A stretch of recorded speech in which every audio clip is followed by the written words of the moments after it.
Everybody's got a song inside. Everybody's got a sunny side. Sure as every ocean's got a tide. Everybody's got a song inside.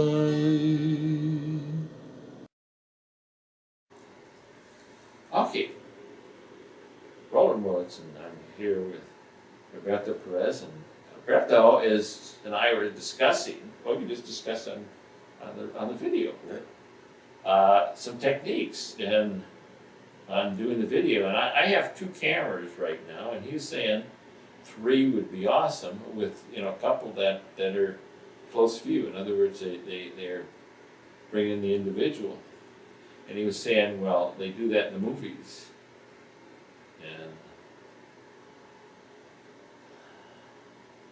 I said, I have a whole crew of 1. And he's a movie producer, and he has staff that he does movies with, right? Right. How many people do you normally have? 2. Wow, he's 100% more than me. So you got two. You and your buddy do this, right? Yeah. What's his name? His name is Daniel Trujillo. Daniel Trujillo. Trujillo? Yeah, like the former dictator of the Dominican Republic. Is he Spanish? He is, I believe, like 5th or 6th generation Mexican. His family's been in California for a couple hundred years. So, Okay. So he's technically Mexican, but I always tell him he's Nice. And you're Puerto Rican. I'm Puerto so Rican. You're both Latin temperaments. right. Well, him not so much. But, He's quieter than you. yeah, he's American. He doesn't speak Spanish. He's Well, he actually speaks Spanish. A lot of them get that long all the way down. They forget. Oh no, he doesn't speak Spanish. That's Oh, he doesn't. No, he doesn't speak Spanish. Yeah. I have Jeff Young, our co-host, is about that Chinese. He's from Queens and he can't speak Chinese. So, yeah, I understand. Yeah. And I'm from about 5th generation from Britain, and I can't speak British.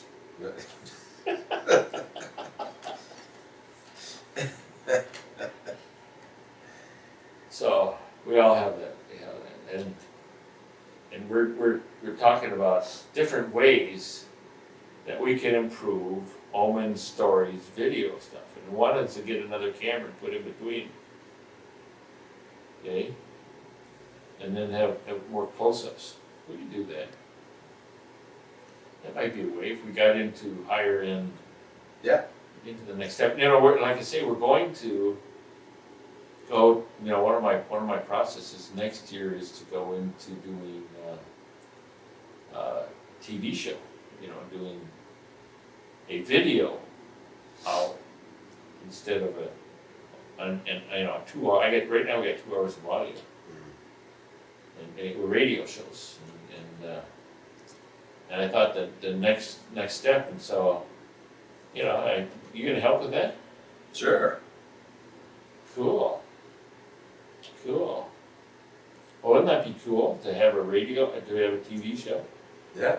Okay, we produce it every week, and it'd be all about the Omen stories, whatever the stories are. You know why we don't have a women's story, don't you? Why is that? I got all the rights to OMSstories.com. You know how many volunteers I got to work with it? How many? 0. Apparently women don't allow them the space to be old women. Old men, we don't mind being old men. Except we actually have a hard time. I get people that say, I don't want to be I'm not an old man yet. I look at them and say, you were an old man when you were 4 to your 2-year-old brother or sister. Right. You were an old man when you were 10 to 5-year-olds. Okay? When you were in high school, you were an old man as a senior to freshman. Old man is a relative term, and we are it forever. So all it means is a few years older than the one you're telling the story to. Yeah. So, and I like old men because the universe tells me it's a good thing. Old men are usually wise. And usually they say that with a half a word. That's a half a word when they talk about me. It's usually got ASS in the front of it. And you, now, your movies all down, you're down in Hollywood, right? Yes, sir. And do you have a studio there? No. No, the way we operate is, I mean, the selling point for what I do is we do everything very bare bones so that aspiring actors and whatnot can afford to actually film the things they want to do. So I have a locker, I have a storage that has all the equipment and stuff in it.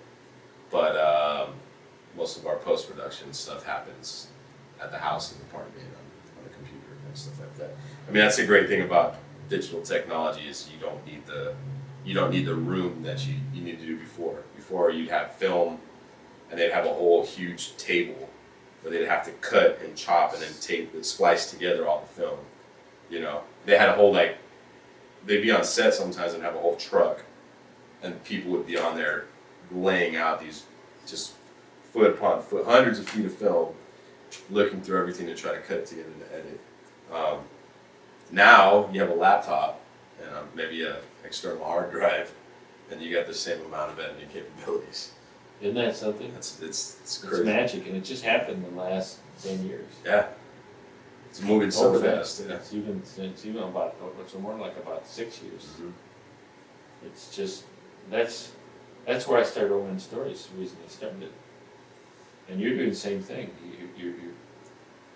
You're creating a whole new era of filmmaking, of which, with just a little extra work, you can sit and produce the same thing that the large movie studios produced a few years ago.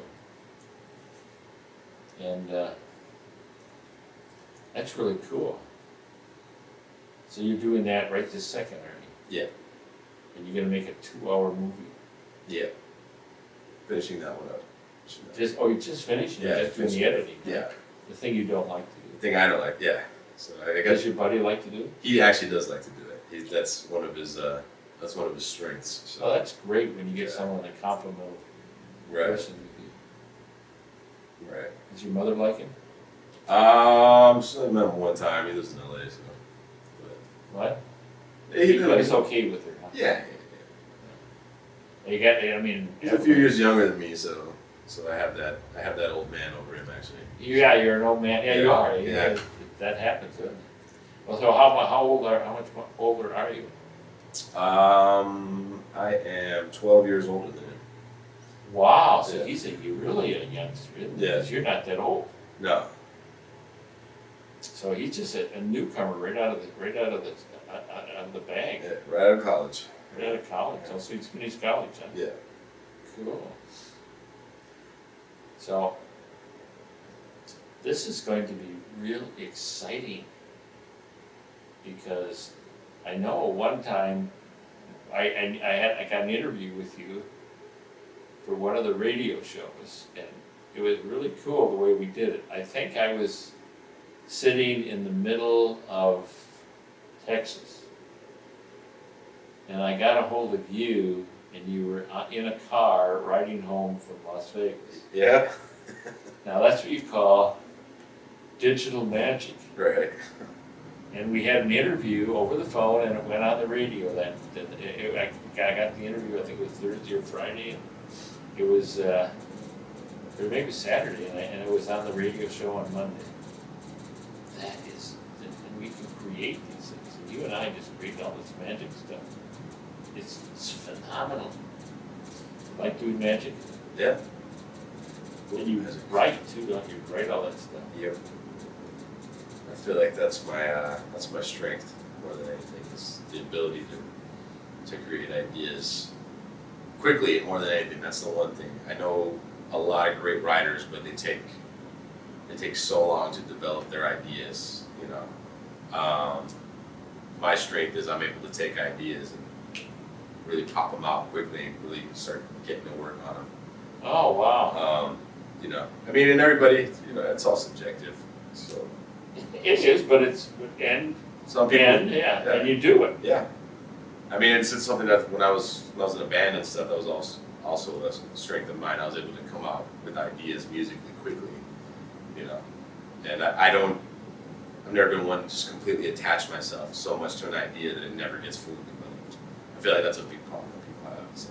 And you're able to flow with it. If someone says this is a change, say, okay, just incorporate it without saying, oh, I did this, and you fight changing anything you did. Right. I mean, collaboration, that's the best thing you can do. Yeah, that's good. Don't be afraid to take the best of somebody else's stuff, you know, because it makes your stuff better. That's a phenomenal philosophy for some of the movies and in writing and songwriting. So anyway, it's our lives path every once in a while. You don't get up here very often. But you've been a family friend for, like I say, forever and ever. You and Mark get together, my son Mark, get together much more often than I see you, because I'm not here that often. I'm usually out in the boonies, Right. out in the world, visiting and right now doing videos, and it's just like we're doing. So you and I are in the same industry. I hope you're getting paid more than me. Sometimes.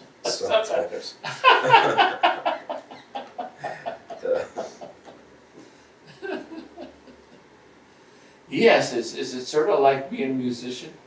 It has its moments like that. I'm not a businessman either.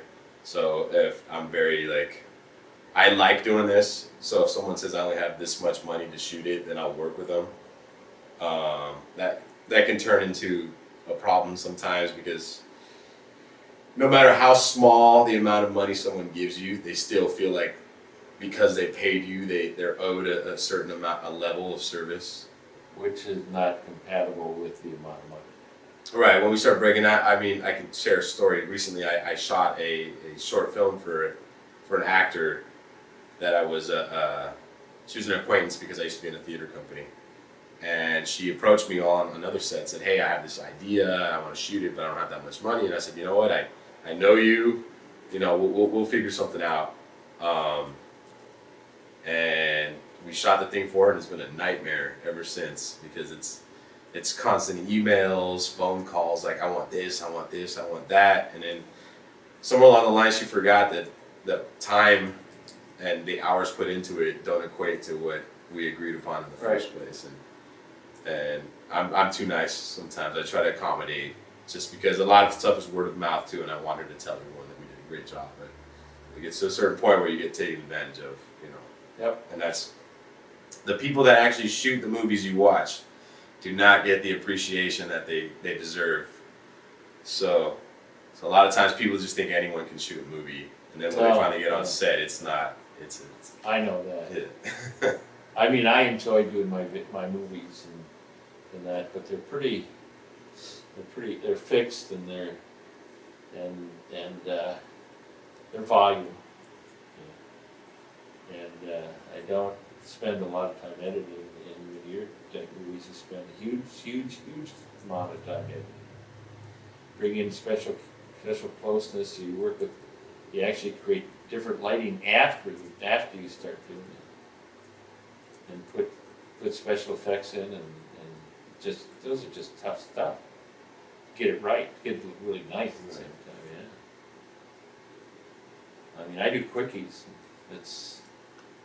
But I really appreciate artistry. I mean, when I watch movies, you're able to see the bad stuff.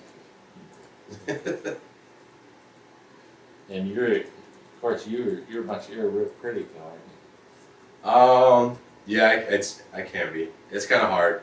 It's the one thing about going to film school and working in film and television is it's hard to shut off the technical side of your brain when you're watching someone else's stuff. So sometimes if you're not completely involved, you don't enjoy it like you used to. That's right. Yeah. But actually, you actually see more of the movie than you saw before. Right.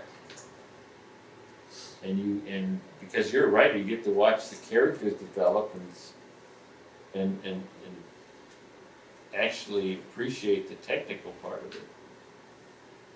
Although I agree with you, sometimes it spoils it a little. Yeah. Sort of like when you do painting, when you're an artist, all of a sudden you look at a painting, you say, you don't look at it like you used to. You look at it like, I like the way you did that part up there with the part. So yeah. So why don't we say, Roland Willits Old Stories. Alberto Perez, Old Man Stories. Thank you. Sure as every ocean's got a tide, everybody's got a song inside.